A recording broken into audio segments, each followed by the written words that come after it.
So let's start from where we left behind last time. We talked about something called as a custom fact. We are just discussing the basics of the custom fact right now.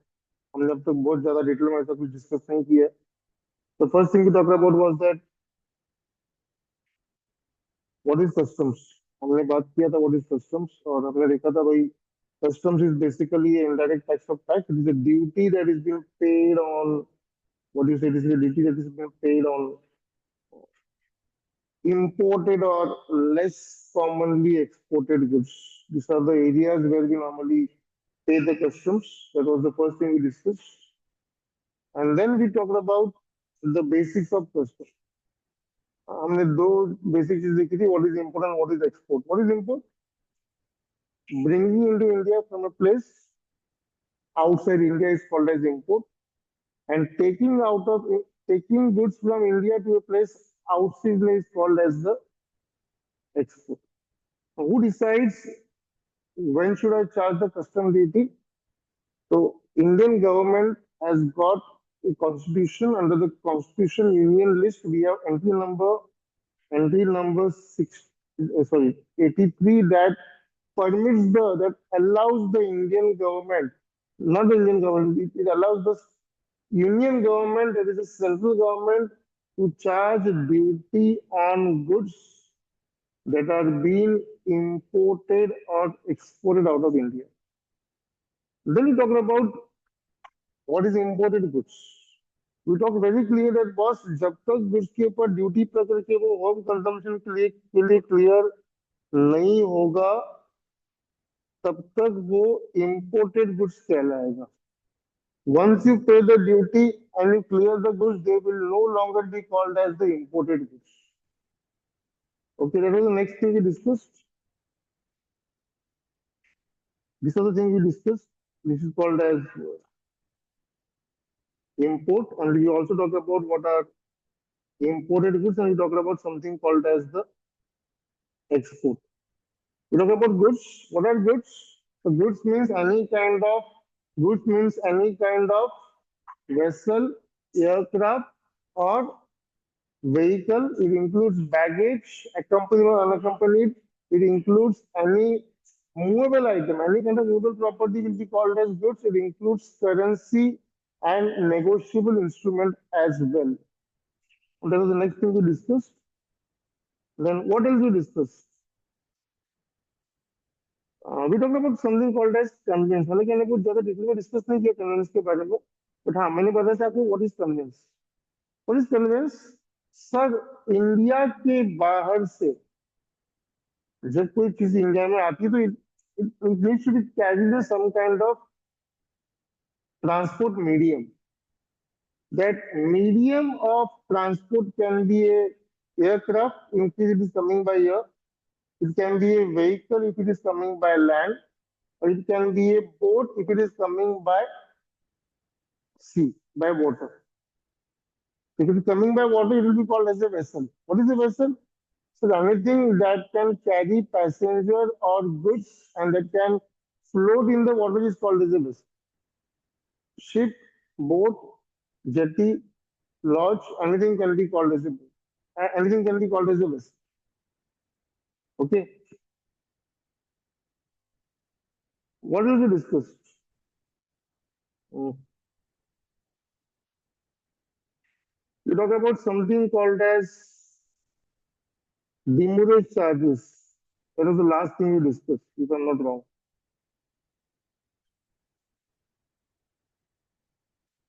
Yeah.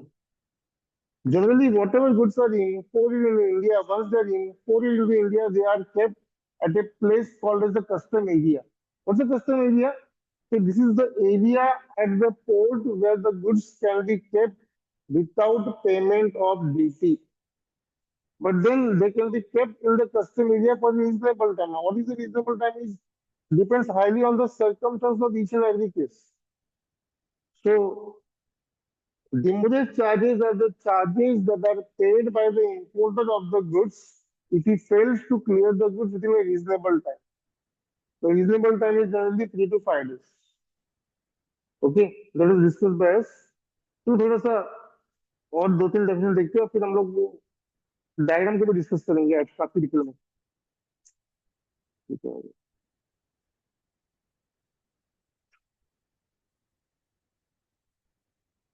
हाँ जी।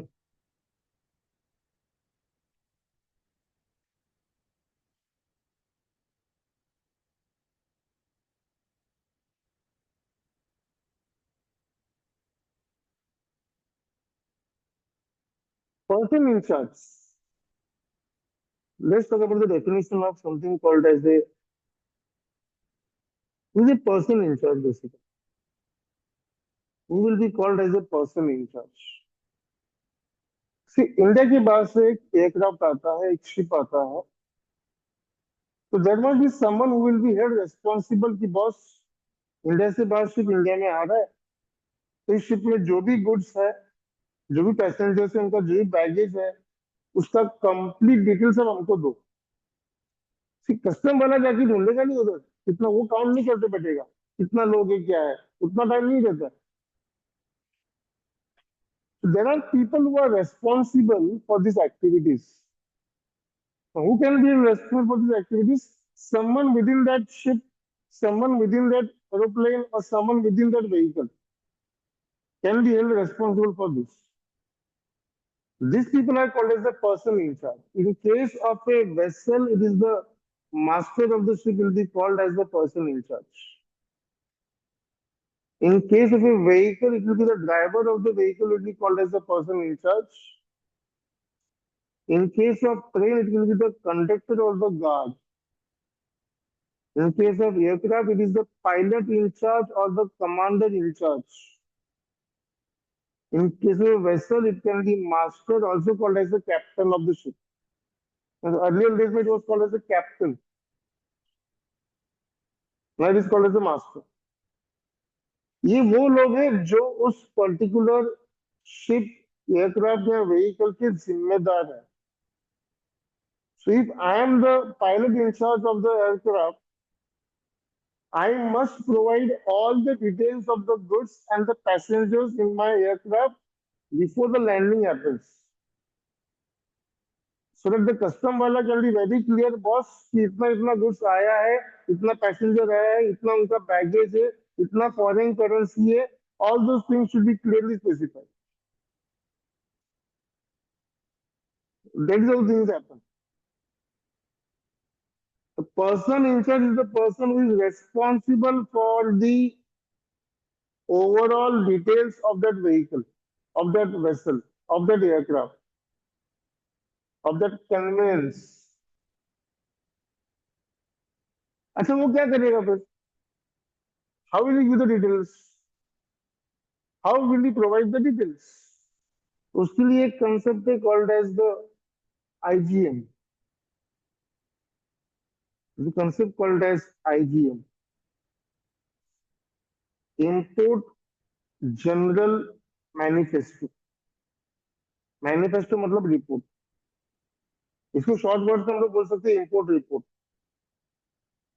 So if I am the captain of a ship and my ship is coming from France to India, boss India में ship आने के पहले मुझे एक import general manifesto file करना पड़ता है। किसके पास? कस्टम्स वालों के पास। This is a document which will give complete details कि बॉस मेरा शिप में क्या क्या चीजें हैं, एवरीथिंग, जो गुड्स होगा वो सब उसमें आ जाएगा। मेरे शिप में कितने पैसेंजर्स हैं, उनके नाम, उनके डिटेल्स, उनका पासपोर्ट का डिटेल्स, मेरे शिप में कितना गुड्स है, उनका प्लेस ऑफ ओरिजिन, गुड्स कहाँ से आया है, कितना क्वांटिटी है, क्या वैल्यू है, मेरे शिप में कितना डीजल है, स्टोर्स में आता है वो जो हम लोग यूज करते हैं फॉर रनिंग द शिप, कितना फूड आइटम्स है, कितना वाटर है, all those things are required to be specified separately. Arms, ammunition, gold, silver, precious metal, diamond, भाई सब कुछ आपको क्लियर बताना पड़ेगा। Just read out this part.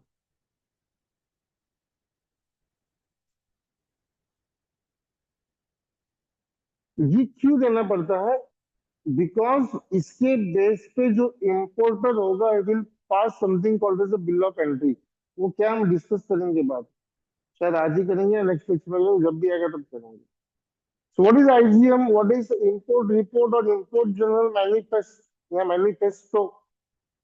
So it is a document to be filed in the prescribed form with the customs by the carrier of the goods, that is the steamer agent or the airlines. These documents indicate the details of all the goods to be transshipped. I won't discuss now what is transship. There is transit and transship. I won't discuss now. Private property of the crew and the arms and ammunition, gold, silver should also be cleared separately, irrespective of whether for landing, for transshipment, or being carried as same bottom cargo. Bottom cargo मतलब ऐसा होता है ना कि भाई ship में बहुत सारे गुड्स होंगे, सबके सब गुड्स अनलोड नहीं होने वाले। जो गुड्स अनलोड नहीं होगा वो बॉटम कार्गो कहलाएगा, जो शिप के अंदर ही रहने वाला। IG has to be filed within 24 hours after the arrival of the ship or the aircraft. However, in case of a vessel, the manifesto will be delivered even before the arrival of the vessel. This is known as prior entry import general manifest. This system enables the importer to file bill of entry. What is bill of entry? We'll discuss. And then assess the duty and pay the duty so that the goods can be taken for delivery after unloading. Sir, India में मेरा ship आने के बाद उसमें जो goods होगा, okay, let us से 1 2 3 4 इन चारों का गुड्स शिप में है। She is from Kerala, she is from Mumbai, she is from Rajasthan, she is from Karnataka. ये चार अननोन बायर्स ने अपना गुड्स इंडिया में इंपोर्ट किया और वो सब गुड्स एक ही शिप में आ रहे हैं। वो शिप मैं लेके आ रहा हूँ as a captain of the ship, मैं लेके आ रहा हूँ। तो शिप आने के पहले या शिप आने के बाद 24 घंटे के अंदर मुझे बनाना पड़ेगा इंपोर्ट जनरल मैनिफेस्टो, जिसमें एक रिपोर्ट होगा जिसमें मैं क्लियर डिटेल्स दूंगा कि मेरे शिप में कितने लोग हैं, कितना गुड्स है, वो गुड्स कितना क्वांटिटी है, उसका वैल्यूएशन क्या है, उसका बिल्स, वो गुड्स का ओनर कौन है, complete detail will be provided. और ये मैं किसको सबमिट करेगा? कस्टम वालों को। किसको सबमिट करेगा मैं? मतलब मैंने as the person brought the ship to India, मैं मतलब मेरा कंपनी, मेरा शिपिंग कंपनी सब डिटेल्स कस्टम वालों को दे देगी। अब गिफ्ट किसका है? गिफ्ट 4 ABCD का है। ठीक है, कोई दिक्कत नहीं। इनके गुड्स के ऊपर ड्यूटी पे करना है, इनके गुड्स के ऊपर क्या पे करना है? कस्टम ड्यूटी पे करना है। मैंने जिसने गुड्स लाया वो क्या सबमिट करेगा? Import report, import general manifest. We are the owner of the goods. भाई उन्होंने पैसा दिया होगा, एडवांस दिया होगा, तभी तो कुछ बेचा है, पूरा पेमेंट किया होगा। ये लोग बिल ऑफ एंट्री सबमिट करेंगे इसको कस्टम वालों के पास कि इतना इतना गुड्स हमारा इस शिप में आ रहा है। कस्टम वाला क्या करेगा? दोनों को मैच करेगा, जिसने गुड्स लाया और जिसका गुड्स है, दोनों का डिटेल्स मैच करेगा। जब वो मैच होगा क्वांटिटी वाइज, वो बोलेगा अभी इतना इतना ड्यूटी पे करो, तो ये ओनर है गुड्स की, ड्यूटी पे करेंगे, गुड्स लेके चले जाए। क्रॉस वेरीफाई हो गया ना, जिसने गुड्स लाया और जिसका गुड्स था, दोनों से डिटेल्स दिया, कस्टमर ने क्रॉस वेरीफाई किया। इसमें हो सकता है थोड़ा बहुत डिफरेंस निकले, because in between some goods might be lost. अब तुमने अगर मान लो पेट्रोल या डीजल मंगाया होगा, तो वो बिकॉज ऑफ द हीट वो इवापोरेट भी होता है बहुत सारा। आपने फूड आइटम्स मंगाया, फ्रूट्स मंगाया इंडिया के बाहर से, बिकॉज ऑफ द हीट उसका वेट कम भी हो जाता है। आपने फ्रूट्स मंगाया 10,000 kg, उसमें से हो सकता है 500 किलो कम हो गया, 9,500 kg बच गया। क्यों? तो कुछ फ्रूट्स खराब हो गए, कुछ चोरी हो गए शिप में, और ओवरऑल वेट लॉस भी होता है बिकॉज ऑफ द हीट। तो वो सब फैक्टर्स भी ध्यान में रखे जाते हैं बाय द कस्टमर्स। बहुत ज्यादा डिफरेंस नहीं आएगा लेकिन। So this import general manifesto is very important because once the carrier of the goods, जो कुछ लेके आ रहा है वो आईजीएम सबमिट करेगा, उसके बाद ही बीमा कंपनी का डिटेल्स आएगा और फिर दोनों मैच करके ड्यूटी लायबिलिटी फाइनलाइज होगी। Very important answer.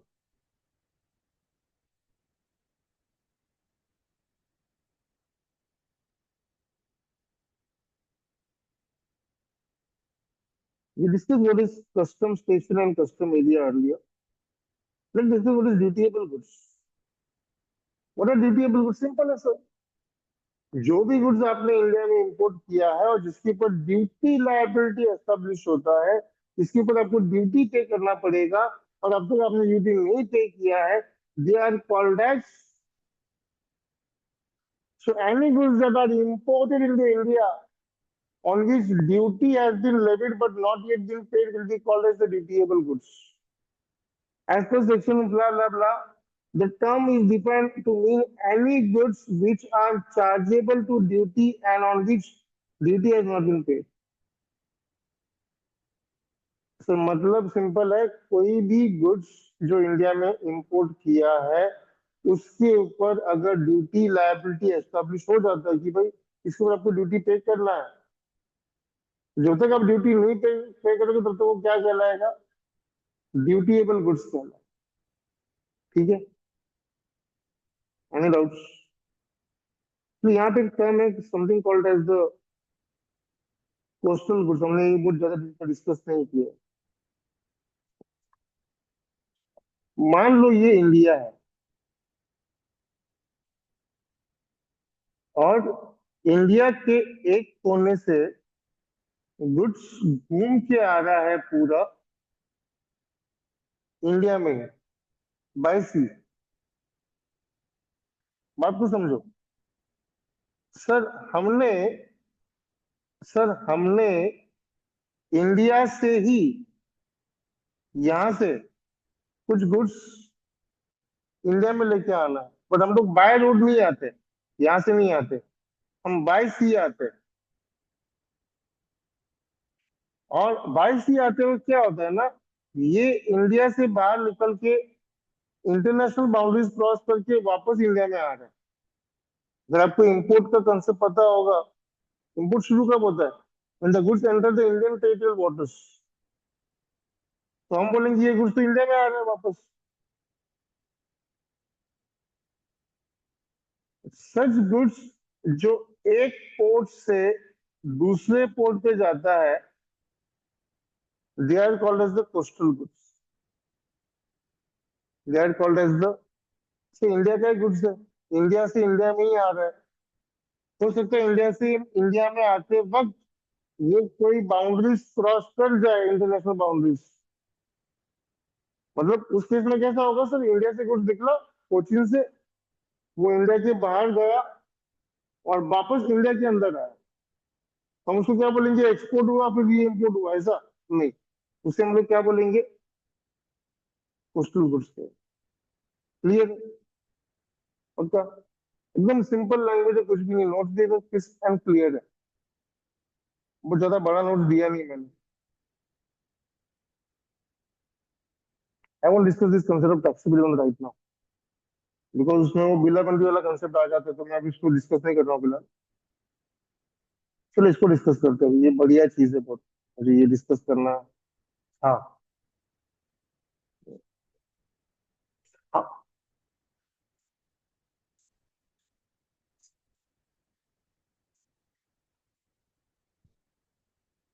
तो सॉरी, हाँ फिर से बोलना एक बार।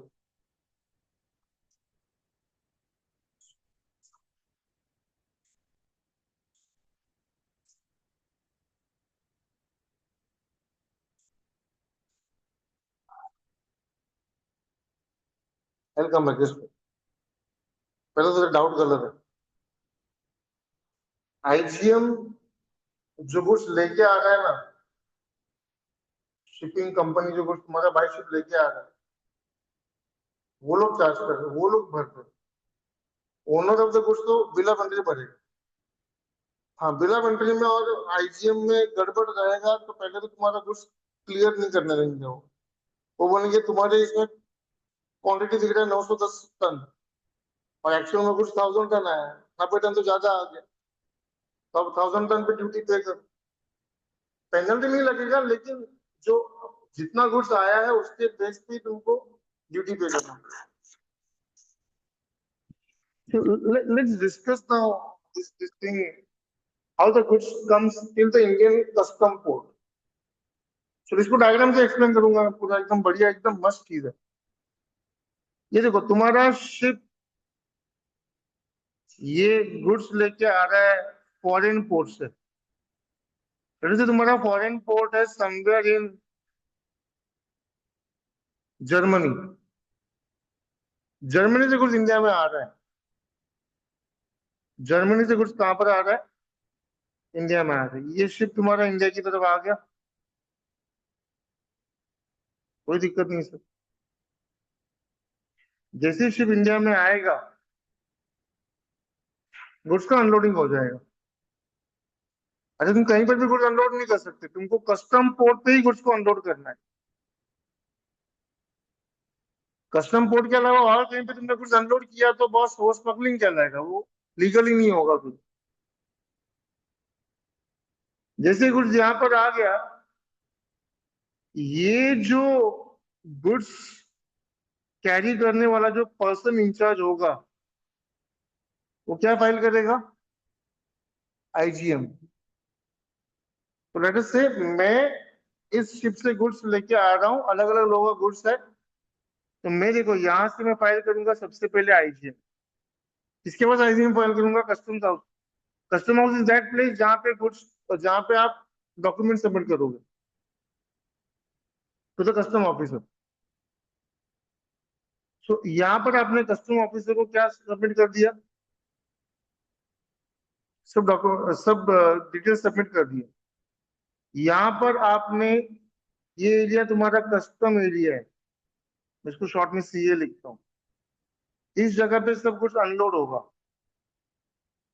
ये पूरा जगह port trust authority of India manage करेगा।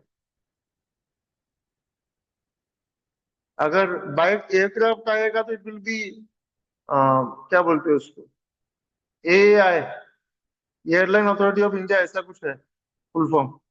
They will manage that place. इस जगह के पूरे रखवाले, मालिक दारिक सब ये कौन है, PTA. PTA is the caretaker of your goods.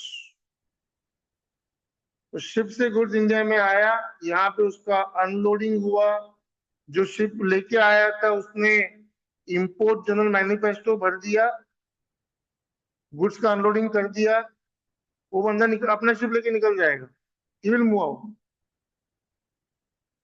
वो निकल गया, उसका काम खत्म हो गया। मैं शिप में गुड्स लेके आ रहा हूँ, मैं जितना गुड्स लेके आया उसका complete details with all the relevant documents regarding the ownership. ऐसा कुछ गुड्स है जो इंडिया में बैन है, उसको तो मैं परमिशन देगा नहीं उतारने का, कस्टम वाला उन गुड्स को अलाउ ही नहीं करेगा इंडिया में अनलोड करने के लिए। भले मेरे पास सब डॉक्यूमेंट है, बोलेगा वापस लेके जाओ, इंडिया में अलाउड ही नहीं है, आपने कैसा लेके कैसा है, पोस्टल रिकॉर्ड हो क्या करने का। और फिर गुड्स इसके पास चले ना, they are the caretaker of the goods, और गुड्स तुम्हारा शिप चला गया। अब नेक्स्ट स्टेज में क्या होगा, जो गुड्स के ओनर होंगे उनका गुड्स कहाँ पर है, उनका गुड्स तो यहाँ पर है। देखो भाई, जो गुड्स लेके आया था उसको उसका शेयर मिल गया, चार्जेस मिल गया, गुड्स अनलोड कर दिया, वो शिप लेके निकल गया, उसका काम वहीं पे खत्म हो गया। उसको गुड्स का क्या किया, उसको क्या मतलब है उससे, जिनका गुड्स है वो कहाँ पर, इंडिया में, वो क्या करेंगे, they will submit the bill of entry, they will submit the bill of entry, details will be match. ये जो आईजीएम है, ये जो आईजीएम है और बिल ऑफ एंट्री होगा, दोनों का डिटेल्स मैच किया जाएगा। अगर वो मैच हो गया, सब कुछ ओके है, differences can be there, it will be explain कि डिफरेंसेस क्यों है, okay. And once that is done, duty will be paid by the person owner of the goods, वो ड्यूटी पे करेगा और वो गुड्स यहाँ से लेके निकल जाएगा। और हम डिस्कस करते हैं नीचे। ये देखो,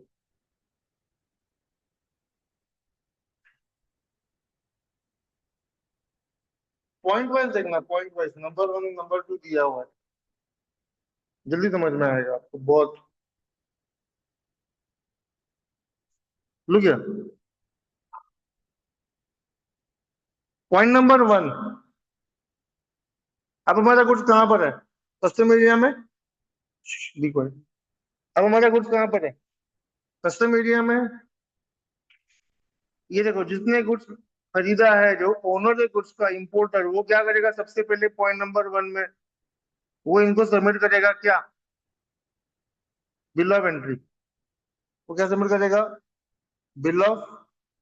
आपको याद होगा गुड्स कस्टम एरिया में कितने दिन रख सकते हैं आप? मैक्सिमम 5 दिन। उसके बाद क्या करना पड़ेगा, क्या पे करना पड़ेगा? Demoted charges. ओके। इनके पास इनके पास पहले से ही तुम्हारा आईजीएम है। ओके। वो आईजीएम का डिटेल्स और बिल ऑफ एंट्री का डिटेल्स वो मैच करेंगे। उसका वैल्यूएशन, गुड्स का वैल्यूएशन होगा, उसके ऊपर कितना ड्यूटी पे करना है। The whole process is called as assessment. Assessment is finding out what is the value, what are the goods, under what heading they are classified, what is the value of the total goods, how much duty is payable. Next stage पे भैया duty final हो गया, कितना पे करना है? Duty कौन पे करेगा? Owner of the goods. ये ओनर ने ड्यूटी पे कर दिया है यहाँ पे। पॉइंट नंबर थ्री, ड्यूटी पे करके जो चालान आएगा उसका एक कॉपी यहाँ पे जाएगा। समझा था? इसे देखिए एक बार, फ्लो समझ में आ रहा है? डायग्राम का फ्लो समझ में आ रहा है क्या हो रहा है? जैसे चालान पे कर दिया आपने, ड्यूटी पे कर दिया, चालान जनरेट होगा, वो चालान आप यहाँ पे दोगे। चालान दे दिया मतलब कस्टम वालों को प्रूफ मिल गया कि आपने ड्यूटी पे कर दी। अब क्या होगा? आपके गुड्स को क्लियरेंस मिलेगा। क्लियरेंस मिल गया मतलब you have the permission to carry the goods with you from the custom area to at your home, at your shop, at your godown, where you want to keep. अभी officially goods India में entry करेगा। ये देखो, next step में आपका fifth step, out of charge order बोलते हैं उसको। आउट ऑफ चार्ज ऑर्डर के बाद यहां से आप गुड्स लेके निकल जाओ अपने घर पे। अगर डिले हो गया, क्या पे करना पड़ेगा? उसके बाद ही डिलीवरी मिलेगा। तब किसी बात है, किसी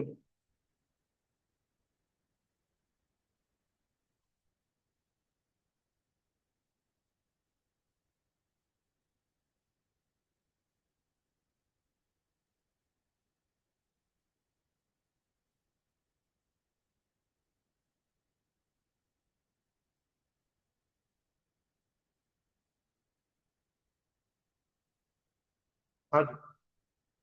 stage one, stage one, when the goods are coming from outside India to India, the process of import starts when the goods enter the Indian territorial waters. और जैसे ही वो शिप तुम्हारा यहाँ तक आ गया, शिप यहाँ पे इंडियन पोर्ट में आने के बाद या उसके पहले या आने के बाद within 24 hours, the person in charge of the ship और the vessel or the conveyance will file IGM with the custom house, with the proper custom officer. Once he files the IGM, he gets the permission for unloading the goods. Goods are unloaded at this particular place called as the custom area, and the person incharge will unload the goods और अपना ship लेके वो बंदा निकल जाएगा। उसका काम वहीं पे खत्म हो गया। अब कस्टम ऑफिसर्स के पास दो चीजें है। एक तो आईजीएम है उसके पास, यहाँ पे ये वाला जो सबमिट किया हुआ है, और यहाँ पर उनके पास वो गुड्स है। अब नेक्स्ट स्टेज में जिन्होंने गुड्स इंपोर्ट किया है वो आ जाएंगे पिक्चर में। वो बोलेंगे बॉस हमारा गुड्स है, हमको लेके जाना है इंडिया में अपने घर पे, अपने गोडाउन में, अपने दुकान में, अपने फैक्ट्री में। कस्टम वाला बोलेगा सबसे पहले क्या करो, बिल ऑफ एंट्री सबमिट करो। सबसे पहले आप क्या करोगे, बिल ऑफ एंट्री सबमिट करोगे। फर्स्ट स्टेप, पूरा आंसर है ये। Step one, the importer of the goods shall submit the bill of entry giving all the details of the goods. Based on the bill of entry, the custom officer will match the details given in the bill of entry and the details given in the IGM, and he will determine what should be the value of the goods, under what heading they should be classified, blah blah blah, and ultimately will finalize what is the duty payable. That whole process is called as assessment. एक बार वो assessment हो गया, inform it to the importer. Importer को inform कर दो। Importer क्या बोलेगा, कितना ड्यूटी पे करने का है, पे कर देता हूँ। इम्पोर्टर अपने बैंक में जाके ड्यूटी पे करेगा। ड्यूटी ऑनलाइन पे, अभी तो ऑनलाइन ही होता है पूरा ट्रांजेक्शन। ऑनलाइन ड्यूटी पे करेगा तो एक TR6 चालान जनरेट होगा, उसका एक कॉपी अभी इम्पोर्टर क्या करेगा, यहाँ से वो सबमिट करेगा इसको। अभी ऑटोमेटिक सबमिशन होता है, अलग से नहीं देना पड़ता, ऑनेस्टली नहीं देना, पहला देना पड़ता था। जैसे ही आप उसको दे दोगे, कस्टम वालों को कंफर्मेशन आ गया कि आपने ड्यूटी पे कर दी, फिर आपको क्लियरेंस ऑर्डर देंगे। Clearance order is the permission from the custom officers कि भाई हमारे साइड से सब क्लियर है, अभी आप कुछ कहाँ से उठाओ, पोर्ट से उठा लो, कस्टम एरिया से कुछ उठा लो। फिर तुम्हारा पोर्ट ट्रस्ट अथॉरिटी वाला आ जाएगा, वो बोलेगा हमारे यहाँ पे तुमने कुछ रखा, उसका कुछ चार्जेस है, वो चार्जेस हमको पे करो। अगर रीजनेबल टाइम के लिए रखा तो शायद चार्जेस बहुत कम होगा, वो ज्यादा टाइम के लिए रख दिया तो फिर लग जाएगा डिमोरेट चार्जेस। अगर डिमोरेट चार्जेस नहीं लगता है तो कस्टम वाला, सॉरी, पोर्ट वाला डायरेक्टली तुम्हारा कुछ लेके जाने का परमिशन दे देगा। और अगर डिमोरेट चार्जेस लगते हैं तो जब तक डिमोरेट चार्जेस नहीं पे करेंगे तब तक आप कुछ वहां से लेके नहीं जा सकते। डिमोरेट चार्जेस पे करो फिर कुछ लेके निकल दो, तो सिंपल सा प्रोसेस है। डायग्राम से भी एग्जाम में एक्सप्लेन करेगा तो बहुत बढ़िया है। सुनने पे हुआ गया, is it clear to all? Whole thing is very much clear, I hope so. Will discuss in detail so much what are the contents of the bill of entry, when it is supposed to be passed, why it is so relevant, bill of entry इतना relevant क्यों है, आगे जाके हम देखेंगे। Bill of entry वो document है जो डिसाइड करता है कि कस्टम ड्यूटी कितना लगेगा, उसके लिए बहुत ज्यादा रिलेवेंट है।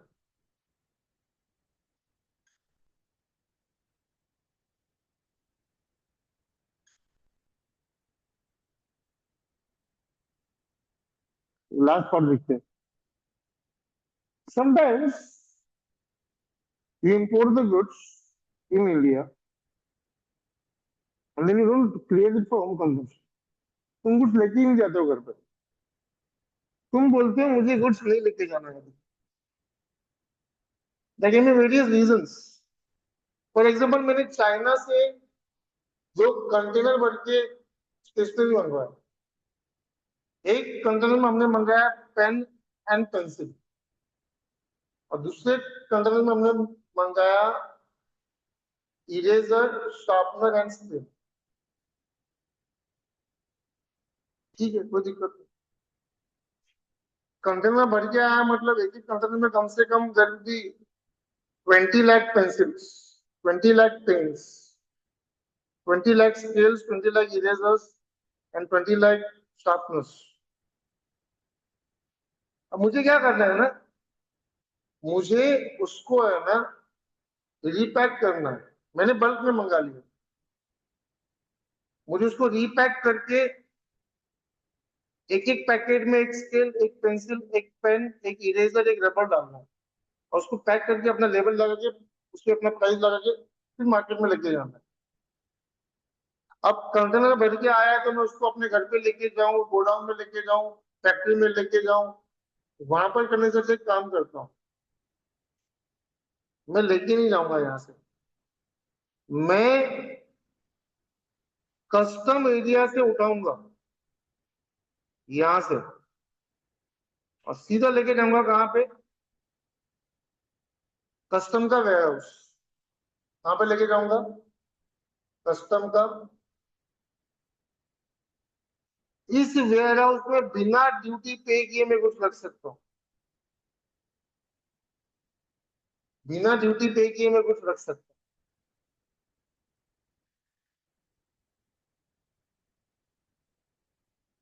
इस वेयर हाउस में मैं मेरे वर्कर लगाऊंगा काम पे। अभी वेयर हाउस तुम्हारा छोटा मोटा जगह नहीं होगा, इस क्लासरूम के 10 टाइम्स बड़ा साइज का होगा, कम से कम। छोटे पे छोटा वेयर हाउस इस क्लासरूम का 10 टाइम्स बड़ा साइज में होगा। इस warehouse football football ground के साइज के होते हैं, बड़े बड़े। वहां पर मेरे कंटेनर जाएंगे, मैं वहां पे वर्कर को काम पे लगाऊंगा, उनको रीपैक करके, बल्क में मंगाया, रिटेल में पैकिंग किया, लेबल लगाया, और वहां से फिर मैं कुछ लेके जाऊंगा डायरेक्ट मार्केट में बेचने के लिए। That saves a lot of money on transport. उसका प्रोसेस क्या है, मैं वेयर हाउस में कुछ कब तक रख सकता हूँ, उसका एक टाइम लिमिट है, वो देखेंगे हम बाद में। अच्छा, मैं यहाँ पे कुछ बिना ड्यूटी पे किए रख सकता हूँ, पूरा प्रोसेस सेम है। सिर्फ गुड्स घर पे नहीं लेके जा सकते हो, कहाँ पे लेके जा सकते हो, custom warehouse. What is custom warehouse हम डिस्कस करेंगे बात। सेम चीज है, देखो पॉइंट नंबर 1, इंपोर्टर ने बिल ऑफ एंट्री सबमिट किया। पॉइंट नंबर 2, कस्टम ऑफिसर क्या करेगा, असेसमेंट करेगा, जितना ड्यूटी लाइबिलिटी आएगा, based on that importer goods लेके जाएगा क्या घर पे, वो ड्यूटी पे करेगा क्या, नहीं, वो एक बॉन्ड फर्निश करेगा। वेयर हाउसिंग बॉन्ड, बॉन्ड क्या होता है मैं डिस्कस करूंगा बाद में। Bond is like an undertaking, it's an assurance कि भाई मेरा ड्यूटी, मान लो मेरा ड्यूटी लाइबिलिटी आया है 20 lakhs। कितना है मेरा ड्यूटी लाइबिलिटी, जो कुछ मैंने इंपोर्ट किया उसमें मुझे कितना कस्टम ड्यूटी पे करना है, 20 lakhs। मैं मेरे बैंक से बात करेगा, बैंक गारंटी देगा और मैं उसका डबल 40 लाख का बॉन्ड साइन करेगा और वो बॉन्ड में इनको दे देंगे। I will furnish that bond to the custom officer. जैसे मैंने बॉन्ड फर्निश किया, कस्टम ऑफिसर का सेटिस्फाइड, हमारे पास गारंटी आ गया कि ये पैसा नहीं डुबाएगा। अब वो क्लियरेंस ऑर्डर दे देंगे, जैसे उन्होंने क्लियरेंस ऑर्डर दे दिया, इंपोर्टर क्या करेगा, कस्टम में से कुछ कहाँ पे लेके जाएगा, कस्टम वेयरहाउस में लेके जाएगा। यहाँ पे रखने के लिए वो क्या पे करेगा, रेंट पे करेगा। किसको, custom warehouse. What is a custom warehouse, will discuss. Doubt है, पूरा प्रोसेस सेम था, सिर्फ ड्यूटी यहाँ से अगर ड्यूटी नहीं पे करके तुमने डायरेक्टली इसको बॉन्ड फर्निश करके गुड्स कहाँ पर लेके गए, कस्टम वेयरहाउस में। गुड्स अपने घर पे लेके नहीं गए। Custom warehouse is nothing but it's a place जिसको लाइसेंस मिला है कि वो बिना ड्यूटी के गुड्स रख सकता है अप टू सर्टेन टाइम। कितना टाइम हम डिस्कस लेटर, समझ में आया मैंने क्या बोला, पक्का, ऑल ऑफ यू।